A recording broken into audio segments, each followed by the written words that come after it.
Алыс ғарыштың өз құпиясы бар, оны ашу жерді қауіпсіз етеді.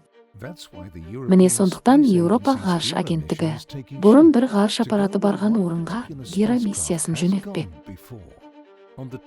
2022 жылға 26 қыркүйекте НАСАның DART аппараты секундына 6,1 км жылдамдықпен Диморф астероидына соғылды.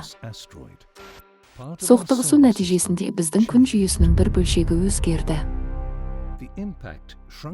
Мысыр пирамидасындай Диморфтың таудай Дидим астероидын айналатын орбитасы кішірейді.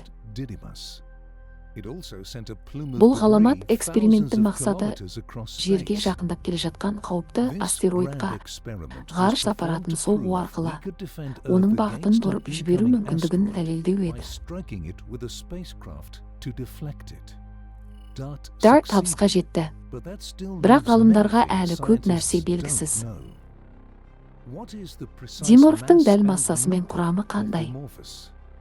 Соқтығысудан кейін астероидқа не болды? DART ойған кратер қаншалықты үлкен? Әлде қағайырылған Диморфты әлсіз гравитациясы ғана біріктіріп ұстап тұрма?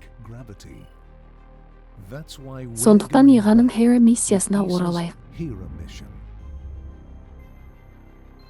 Ғарыш аппараты Диморфқа барып, ауытқыған дене жайлы маңызды деректер жинайды. Бұл DART экспериментін планетамызды қорғаудың жақсы зерттелген және болашақта қайталауға болатын әдісіне айналдырады. Миссия сондай-ақ қосар астероид жүйесінің осы күнге дейінгі ең толық зерттеуін жүргізеді. Мұндай жүйелер белгілі астероидтардың 15%-ін құраса да, ешбір қосар егжей-тегжейлі зерттелмеген. Hera бірнеше технологиялық экспериментте өткізбек. Мысалы, еуропалық кубсаттар аяқ киім қорабындай ғарыш аппараттары ұшырылады. Олар негізгі миссия орнына жақындап, ақыры астероидқа қонады.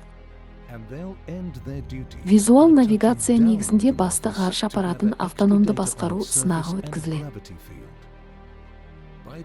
Гераның жұмысы тәмамдалғанда, Диморф тарихтағы ең жақсы зерттелген астероид айналады.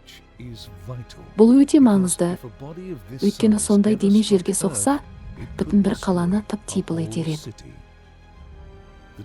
Динозаврлар астероидтан қорғана алмады, себебі олардың ғарыш агенттігі болмады.